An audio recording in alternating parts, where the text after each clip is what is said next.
চেলফিৰ ব্যাখ্যাটো কি তোমাৰ মতে? মানে মই এতিয়া মোৰ এনেকুৱা হৈ গ'ল, মই পূজা চাবলৈ যাব নোৱাৰোঁ, মন গ'লেও। ৰাস মোক আজি কোনোবাই সুধি আছে, দাদা ৰাস চাবলৈ নাহে নেকি? মই বোলো ৰাস চাবলৈ মই কেনেকৈ যাম বাৰু? সেইটো ৰাস হৈ নাথাকিব, বেলেগ হ'ব কিবা। চাবলৈ মন যায়, ইমান ধুনীয়াকৈ পাতে ডাঙৰকৈ, ক'তো যাব নোৱাৰোঁ। এইটো খালি অকল চেলফি চেলফি চেলফি, মানে চেলফিটো এটা মানে বেলেগ ধৰণৰ বস্তু জন্ম হ'ল মানে পৃথিৱীৰ। তাক মই মাৰি পেলাম, তাক গুলিয়াই মাৰি পেলাম। মইতো নিশ্চিত তুমি গুলিয়াই মাৰিবা। কোনে যে উলিয়ালে চেলফিটো মানে। এইটো কি হ'বলৈ গৈ আছে জুবিন? আৰু সৰু সৰু বাচ্ছা মানে মোবাইলডাল দি দিয়ে, ইমান পোৱালি, তাহাঁতক পৰা মোবাইল কিয় দিব লাগে? চুব দিব নাপায় আচলতে। আংকল চেলফি, মামা চেলফি। মই বোলো চেলফি বোলে শিকিলি। আগতে এটা চামেহে পাৰিছিলে য়ং জেনেৰেশ্যন, এতিয়া আমাৰ সময়তো চেলফি বুলি আমি শুনাই নাছিলোঁ, শব্দই শুনা নাই।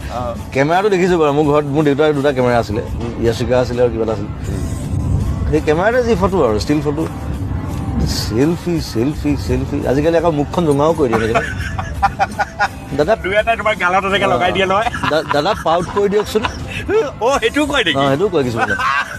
প্ৰথম বোলো পাউটটো কি বস্তু, তাৰপিছত গম পালোঁ মুখখন জোঙা কৰি দিব লাগিব এনেকৈ। তুমি আকৌ ইয়াৰ নামটো বেলেগ দিছিলে নহয়, চেলফিৰ নাম। এইবিলাক লৈ নাহিবি বুলি খং উঠিলে কওঁ, বাল্ফি বুলি কৈ দিওঁ, চেলফি বাল্ফি নানিবি বুলি কয়। এটা সময়ত আকৌ এইবিলাক বস্তু নাথাকিলেও তোমাৰ বেয়া লাগিব, নহয় নে? সেইটো হয়, খালি মানে বৰ বেছি ঠেলা হেঁচা হয় কিছুমান জেগাত। আৰু কেতিয়াবা মানে অকণমান বেলেগ চিন্তাত থাকিলে চেলফি চেলফি চেলফি। মই কাকো ডিপ্ৰাইভ নকৰোঁ, কেতিয়াও নকৰোঁ, আৰু কাকো মই বেয়াকৈ নকওঁ কেতিয়াও। কেতিয়াবা অকণমান খং উঠে আৰু উপায় নাই আৰু, নিজক কণ্ট্ৰল কৰি থওঁ। চেলফিৰ ব্যাখ্যাটোৱে তুমি সন্তুষ্ট হোৱা, মোৰ কথাটো হ'ল সেইটো, বি হেপী। তুমি সদায় সেইটো থাকা ন? মই সেইটো, তই সন্তুষ্ট হ, মোৰ যি হয় বি হেপী, মোৰ একো নাই। সেনেকৈ যে কিমান মানুহক তুমি সন্তুষ্ট কৰিলা, নিজৰ কথা চিন্তাই নকৰোঁ নিজৰ জীৱনটোত। সেনেকৈতো বহুত মানুহক তুমি সন্তুষ্ট কৰিলা। মই হেপী থাকিলে ভাল পাওঁ আৰু। You should keep smiling. তুমি কিবা পাইছা নাপাইছা বেলেগ কথা, কিন্তু তোমাৰ গাত হাত দি পেলাই বহুত মানুহেই বহুতখিনি পাইছে। চিনেমা জগত, সংগীতৰ জগতত কিছুমান পাইছে চাগে। I try to help, it's nothing. 90 দশকৰ জুবিনৰ কণ্ঠ আৰু আজিৰ জুবিনৰ কণ্ঠৰ মাজত জুবিনে নিজে কি পাৰ্থক্য দেখে? পাৰ্থক্য মানে কি, সেইটো সময়ত মই বহুত বেছি হাই গাই ভাল পাইছিলোঁ। আজিকালি মই বহুত বেছি চিঞৰি গাই ভাল নাপাওঁ। মই মেচিয়ৰ্ড এটা, যে মোৰ 50 বছৰ হৈছে, মোৰ এটা মেচিয়ৰ্ড ভইচ, মই সেইটোত গাই ভাল পাওঁ। আৰু মোৰ এটা মানে এটা অপৰাধ এটা হৈ গ'ল, যে মই প্ৰথম অৱস্থাত ইমান মানে ওপৰৰ গানবোৰ গালোঁ, গোটেই বম্বেটো গৈ পেলাই মোক সেই মানে হাৰাশাস্তি কৰি মাৰে গোটেই চিঞৰাই।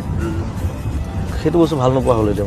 মই এতিয়া আৰামছে ধুনীয়া কমফৰ্টেবল স্কিলত, আৰু সেইটোৱে হ'ব লাগে। মানে এনেই জবৰদস্তি গান এটা হাই বনাই দি এতিয়া মানে ৰেঞ্জ দেখুওৱাৰ মোৰ সময় নাই। এটা সময়ত দেখুৱালোঁ, এতিয়া ক্লাছটো দেখুৱাব লাগে। জুবিন গাৰ্গ এজন শিল্পীৰ লগতে খুব এটা ৰসাল মানুহ, জমাই ভাল পায় খুব বেছি জুবিন গাৰ্গে। এই ৰসাল পৰিৱেশবিলাকে জুবিন গাৰ্গক কেনেকৈ উৎসাহিত কৰে? মই ফূৰ্তিবাজ মানুহ, মোৰ একো নাই।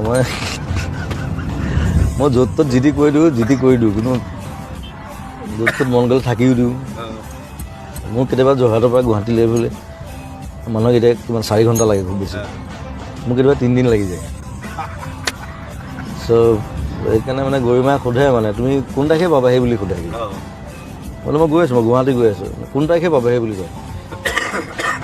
মানে কোনো ঠিক নাই, মানে নগাঁৱত থাকি দিলোঁ ক'ৰবাত মন গ'লে ইয়াত থাকি দিওঁ, আজি নাযাওঁ।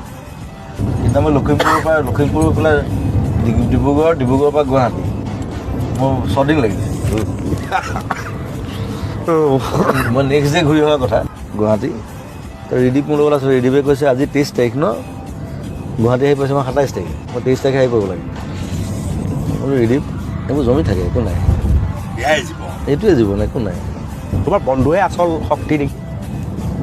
বন্ধু বুলি নহয়, it's not friend, it's like it's following. Friend following আছে, বন্ধু বাৰু আছে, এটা চাৰ্কুল আছে যি ক্ল'জ ফ্ৰেণ্ডছ, আৰু ফ্ৰেণ্ড ফলোয়িংটোৱে মোক হেল্প কৰে যথেষ্ট, সেইটো মই ক'বই লাগিব। যদিও চেলফিটো অকণমান বোৰ কৰে।